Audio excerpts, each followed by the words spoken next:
Évangile selon Marc, chapitre 10, passage 2, la demande de Jacques et Jean. Alors Jacques et Jean, les fils de Zébédée, s'approchèrent de lui, en disant, « Maître, nous voulons que tu fasses pour nous ce que nous te demanderons. » Il leur demanda, « Que voulez-vous que je fasse pour vous ?» Ils lui dirent, « Accorde-nous de siéger dans ta gloire, l'un à ta droite et l'autre à ta gauche. » Jésus leur répondit, « Vous ne savez pas ce que vous demandez.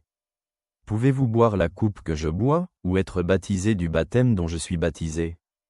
Ils lui dirent, « Nous le pouvons. » Mais Jésus leur dit, « La coupe que je bois, vous la boirez, et vous recevrez le baptême dont je suis baptisé, mais il ne m'appartient pas de donner la place à ma droite ou à ma gauche, cela est réservé à ceux pour qui cela a été préparé. » Lorsque les 10 autres entendirent cela, ils commencèrent à s'indigner contre Jacques et Jean.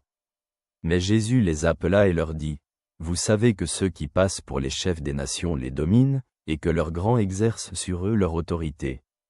Il n'en sera pas ainsi parmi vous. Mais quiconque veut être grand parmi vous, qu'il soit votre serviteur.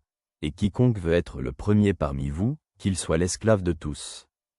Car le Fils de l'homme est venu, non pour être servi, mais pour servir et donner sa vie comme rançon pour beaucoup. » Réfléchissons-y ensemble. La demande de Jacques et Jean pour des places honorifiques à la droite et à la gauche de Jésus montre à quel point les gens cherchent facilement le pouvoir et le prestige, cherchant à se distinguer. Bien que ces deux apôtres aient été des compagnons proches de Jésus, leur demande révèle leur ambition humaine et leur désir de se distinguer dans le royaume de Dieu. Ils voulaient occuper une place de gloire, sans comprendre pleinement que ce qui les attendait n'était pas une gloire terrestre, mais la souffrance et le sacrifice. Jésus leur répond que la vraie grandeur dans son royaume ne consiste pas à obtenir des honneurs, mais à être un serviteur. Au lieu de se concentrer sur son propre intérêt, il faut servir les autres. Jésus est venu pour servir, et non pour être servi.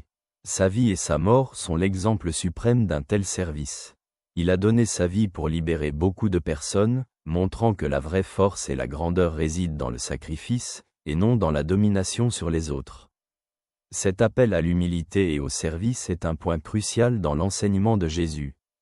Dans un monde qui promeut souvent l'ambition, la rivalité et le désir de pouvoir, Jésus rappelle que la vraie grandeur vient de l'humilité, du service et de la volonté de se sacrifier pour les autres. Dans le royaume de Dieu, où Jésus apporte une nouvelle vision, le pouvoir n'est pas fondé sur la domination, mais sur le fait d'être un serviteur, de se donner pour le bien des autres. Pour nous, aujourd'hui, cet enseignement est un rappel que dans nos relations avec les autres, dans notre service, notre amour et notre disponibilité à aider, nous pouvons imiter Jésus. C'est seulement par une telle vie de simplicité et de service que nous pouvons atteindre la vraie grandeur et être des témoins de son amour dans le monde. Merci pour le temps passé ensemble, que Dieu te bénisse. Ton ami.